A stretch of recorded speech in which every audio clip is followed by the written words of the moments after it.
Hare Krishna, Krishna Krishna, Hare Hare, Hare Ram, Ram Ram, Hare Hare, Hare Krishna, Krishna Krishna, Hare Hare, Hare Ram, Ram Ram, Hare Hare. Let's do some Radha Jap. Radha, Shri Radha, Radha, Shri Radha, Radha, Shri Radha, Radha, Shri Radha. We are reading Bhagwat Geeta as it is by His Divine Grace, A.C. Bhaktivedanta Swami Prabhupada, founder Acharya of International Society for Krishna Consciousness. We are in chapter 3.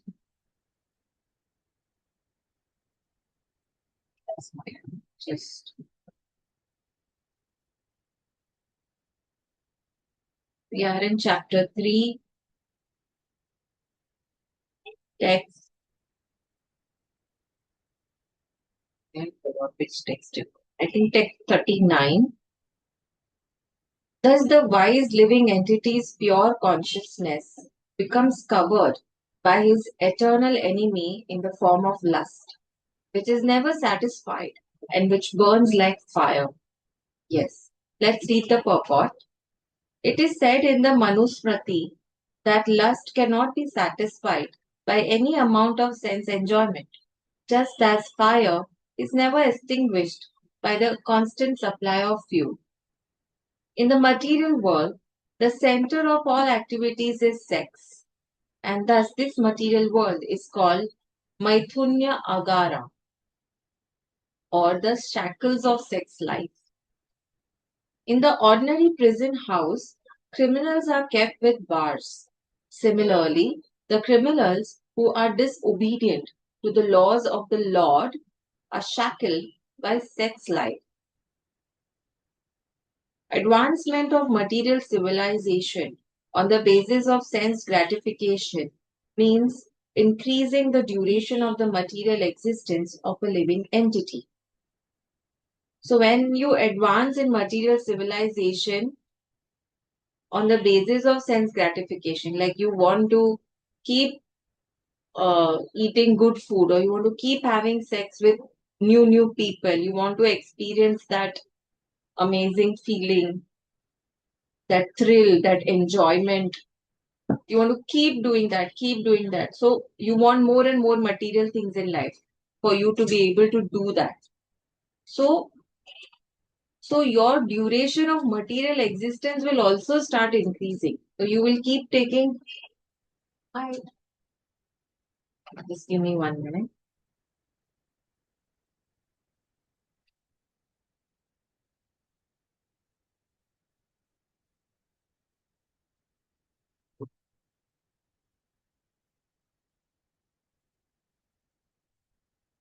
Sorry about that. So your material existence will keep increasing, which means you will keep taking rebirth. Because जैसे बोलते हैं ना, uh, there was one story I'll tell you. There was a man who used to work in his shop. He used to love to work in his shop. And he used to really admire the way he was working his shop. So he was really attached and he kept working till the last breath. Like he even died in that shop only, working. In the next life, again he became a shopkeeper and he kept working like a shopkeeper. So you see how it's happening. Whatever feelings, whatever desires that you get of doing, and then you don't address those desires to shorten or lessen it.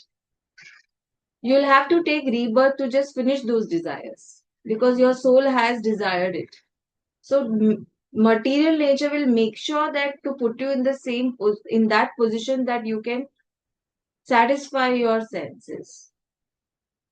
And because of that you keep taking rebirth, because that desire is not finished, it is not accomplished. So what ultimately is happening, your material existence becomes larger than your spiritual existence, because material से निकलोगे तब spiritual में पहुंचोगे. तो कहाँ है? Therefore, this lust is the symbol of ignorance by which the living entity is kept within the material world. While one enjoys sense gratification, it may be that there is some feeling of happiness, but actually, that so called feeling of happiness is the ultimate enemy of the sense enjoyer. Right. So, matlab, the person who is enjoying that feeling is actually face, is actually feeling an enemy, right? Let's move to text 40. The senses, the mind, and the intelligence. Three things, huh? The senses, the mind, and the intelligence are the sitting places of this lust. Through them, lust covers the real knowledge of the living entity and bewilders him. Yes. Let's read the purport. The enemy has captured, enemy means lust, okay? The enemy has captured different strategic positions in the body of the conditioned soul. And therefore, Lord Krishna is giving hints of those places so that one who wants to conquer the enemy may know where he can be found. Yes. Mind is the center of all the activities of the senses. And thus, when we hear about sense objects, the mind generally becomes a reservoir of all ideas of sense gratification. And as a result, the mind and the senses become the repositories of lust. Yes? Mind is able to understand you're feeling happy, you're feeling sad, you're feeling excited, etc. And because of that feeling, you those senses get res- those senses get saved. Like जैसे कुछ video save कर दिया computer में, अब वो save हो गया तो अभी तुमने एक्सपीरियंस ले लिया कि इससे ऐसा फील होता है, तो अब तुम्हें बार बार वैसा फील करने की इच्छा होती है. Next, the intelligence department becomes the capital of such lustful propensities. Intelligence is the immediate next door neighbor of the spirit soul. Lusty intelligence influences the spirit soul to acquire false ego and identify itself with matter and thus with the mind and senses. Yes, the spirit soul becomes addicted to enjoying the material senses and mistakes this as true happiness. Yes. This false identification of spirit soul is very nicely explained in Srimad Bhagavatam. Yes. In quotes, a human being who identifies this body made of three elements with his self, who considers the byproducts of the body to be his kinsmen, who considers the land of birth worshipable, and who goes to the place of pilgrimage simply to take a bath rather than meet men of the transcendental knowledge there, is to be considered like an ass or a cow. Yes. Let's move to text 41. Therefore, O Arjun, best of the Bharatas, in the very beginning, curb this great symbol of sin, that is lust, by regulating the senses, and slay this destroyer of knowledge and self realization. Yes.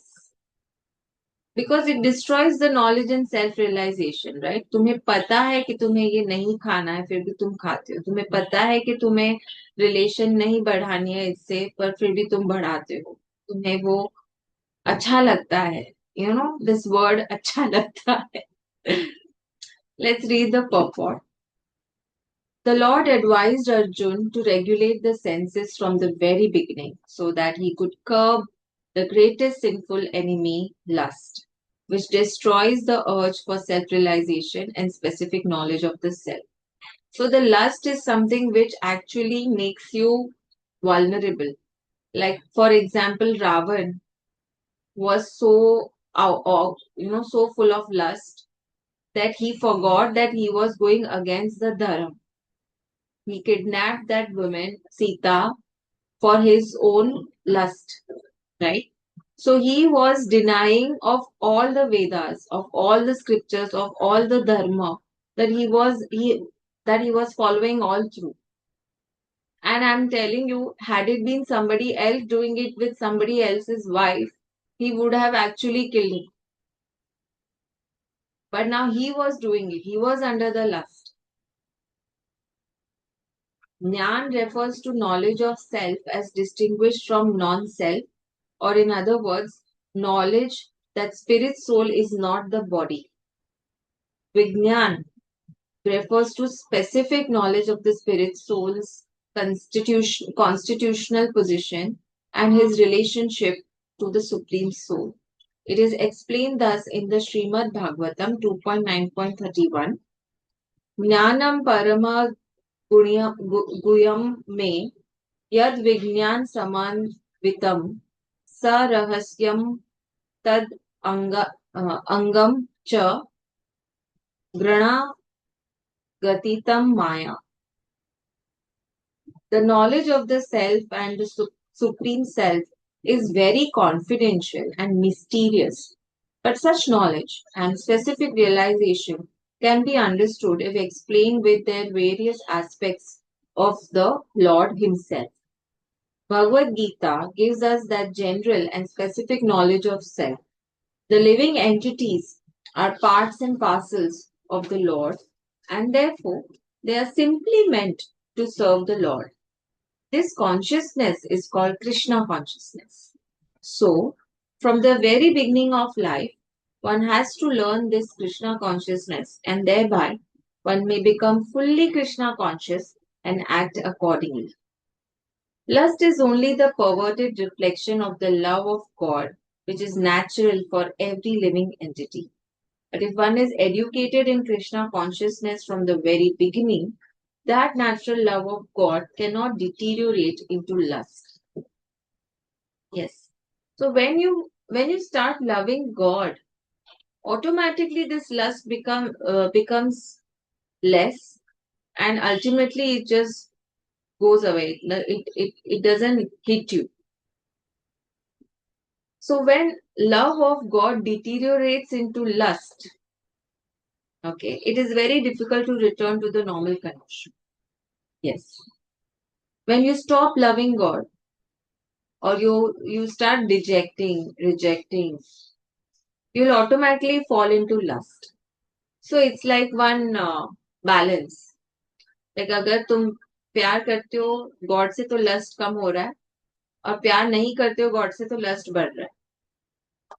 Because lust makes you develop that false ego, and because of the false ego, we become more and more ignorant.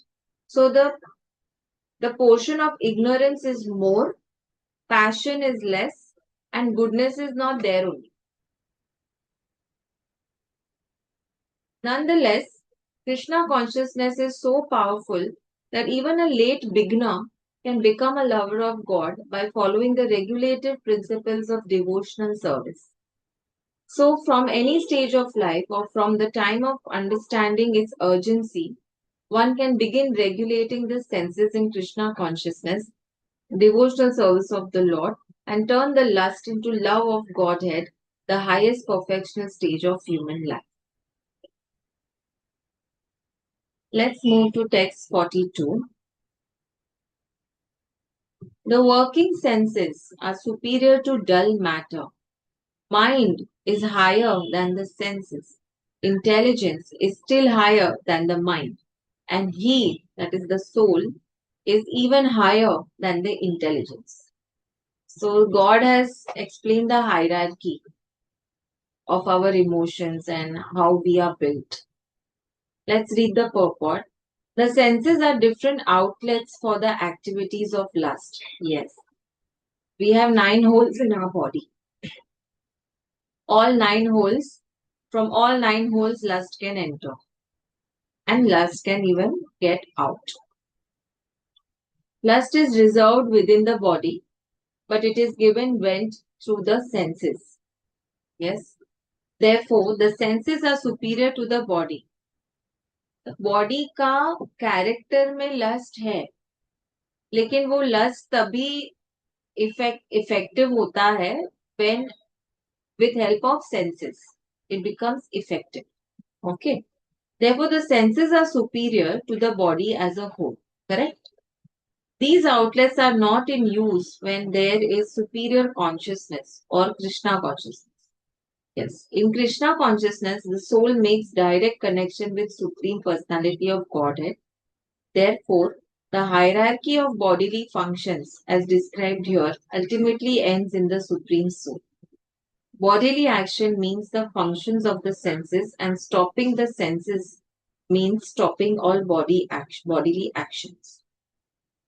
But since the mind is active, then even though the body may be silent and at rest, the mind will act as it does during dreaming. Yes. I will just read this again. Bodily action means function of the senses. चलो music on कर लिया तो हमने सुनना शुरू किया अच्छा music. And stopping the senses means stopping all bodily actions. Right? अगर मुझे नहीं सुनना है म्यूजिक तो मैंने सब बंद कर दिया. Right? But since the mind is active, लेकिन माइंड एक्टिव है, माइंड ने तो सुन लिया, तो माइंड में तो वो चल ही रहा है. तो you understand, are you feeling that awareness that you can still experience the music in your head even if it's not playing, right? And you can still dance to the tune. How is that happening?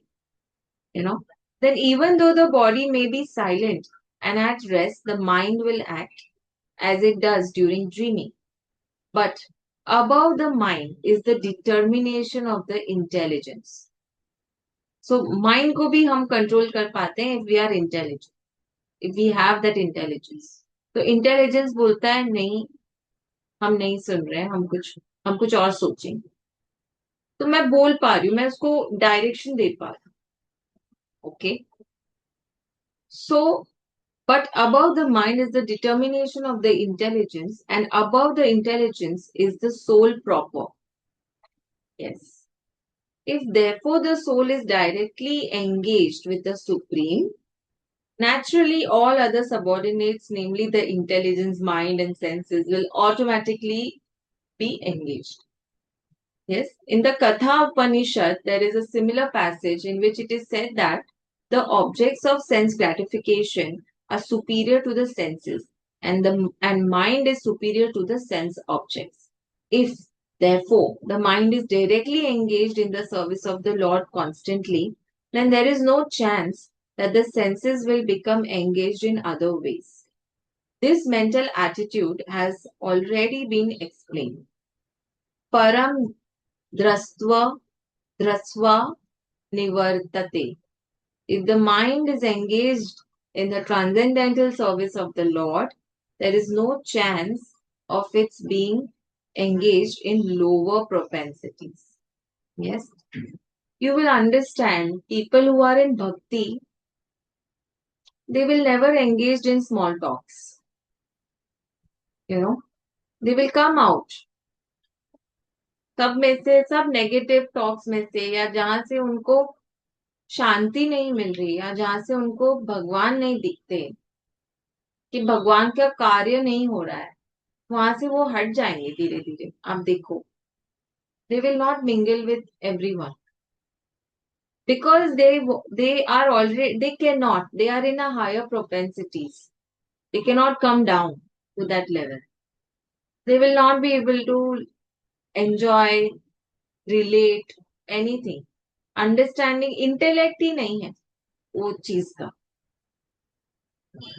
अभी कितने लोग होते हैं जो दे complain box, बोला है ना, ये वर्ड सुना होगा, कंप्लेन बॉक्स होते हैं. अब कुछ लोग होते हैं जिनको अच्छा लगता है कंप्लेन सुनना, लेकिन जो भक्ति में है वो नहीं सुन पाएंगे ज्यादा, क्योंकि they are hungry for listening to God's things, godly things, godly deeds. They don't have time only.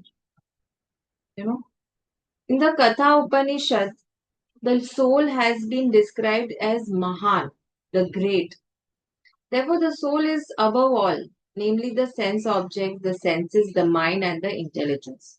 Therefore, directly understanding the constitutional position of the soul is the solution of the whole problem.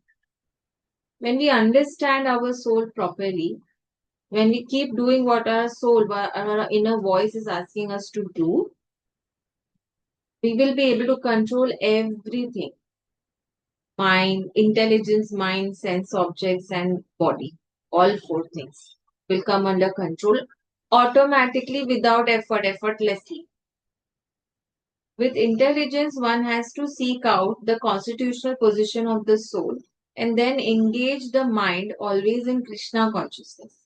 That solves the whole problem. A neophyte spiritualist is generally advised to keep aloof from the objects of the senses. But aside from that, one has to strengthen the mind by use of intelligence. If by intelligence one engages one's mind in Krishna consciousness by complete surrender unto the Supreme Personality of Godhead, then automatically the mind becomes stronger. And even though the senses are very strong, like serpents, they will no more be effective. They, they, they will be no more effective than serpents with broken fangs. Yeah. They are there, but they are not effective. Like I told you, lust is there, but it is not effective, right? But even though the soul is the master of intelligence and mind, and the senses also, still, unless it is strengthened by association with Krishna, in Krishna consciousness, there is every chance of falling down due to agitated mind. Yes. So when we start thinking that when we are in Krishna consciousness or we associate ourselves with God, only then the the soul is so strong and it is able to regulate the mind. And if we are not, then mind takes over.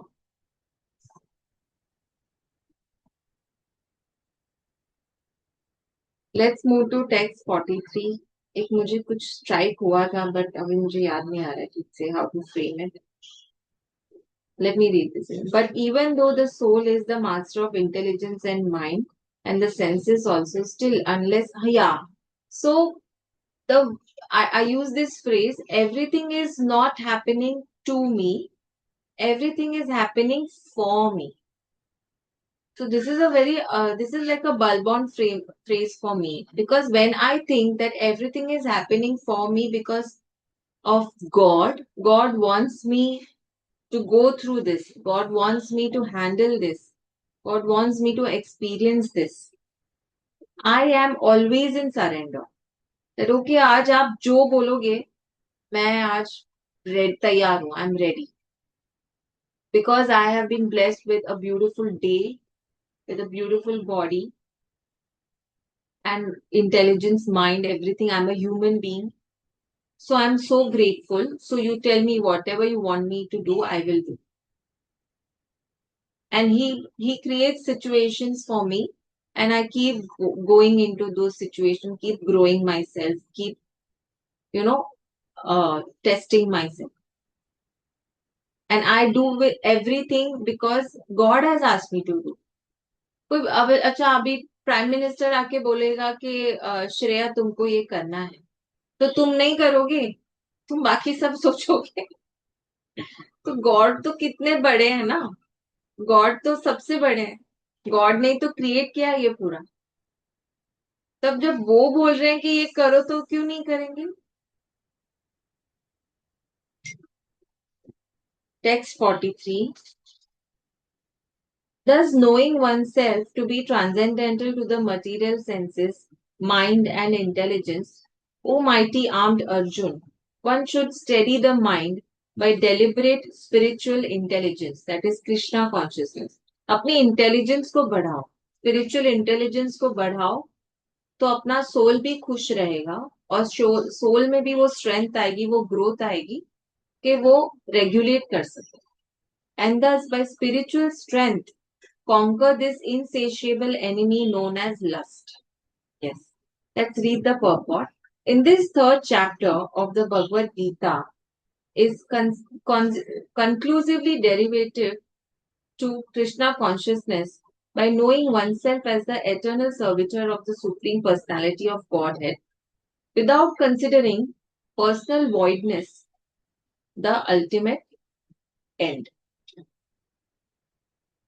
In the material existence of life, one is certainly influenced by propensities for lust and desire for dominating the resources of the material nature. You want to dominate the resource. Yeah, this domination. ये मुझे चाहिए, मेरा चाहिए, मुझे ये चाहिए, मुझे वो चाहिए, सारी मटेरियल चीजें हैं जो तुम्हें जब बस तुम्हारे लिए चाहिए, पर जब तुम्हें ये किसी और के लिए चाहिए ताकि किसी और का भला हो, that time you will see his leela. Desire for overloading and for sense gratification is the greatest enemy of the conditioned soul. But by the strength of Krishna consciousness, one can control the material senses, the mind, and the intelligence. One may not give up work and prescribed duties all of a sudden, but by gradually developing Krishna consciousness, one can be situated in a transcendental position without being influenced by the material senses, and the mind by steady intelligence directed towards one's pure identity. This is the sum total of this chapter. In the immature stage of material existence, philosophical speculations and artificial attempts to control the senses by the so called practice of yogic postures can never help a man towards spiritual life. हम बोलते हैं ना योगा करेंगे, ये करेंगे, gym करेंगे, वो करेंगे, प्राणायाम करेंगे, उससे आपको गति नहीं मिलती है. You don't speed up towards spiritual life.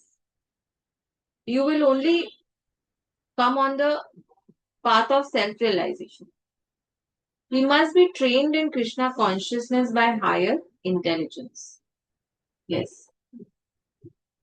So ये ट्रेनिंग तो हमें भगवत गीता पढ़ पढ़ के मिलती है, और फिर ये अगर हम if we are very much blessed, we will get a spiritual master and we will initiate our journey in spiritual path. So, but at least to reach there, we can at least start working towards it. Because because we are human beings, we are able to regulate our mind, intelligence, senses, everything.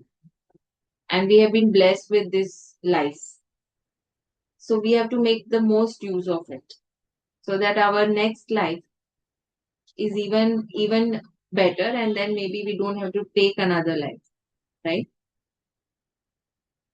Thus end the Bhakti Vedanta purports to the third chapter of the Srimad Bhagwat Gita in the matter of Karma Yoga, or the discharge of one's prescribed duty in Krishna consciousness. Yes.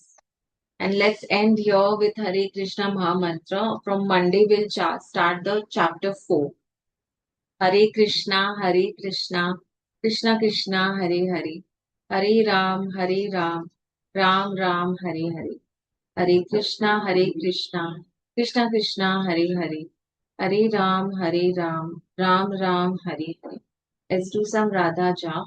Radha, Shri Radha, Radha, Shri Radha, Radha, Shri Radha.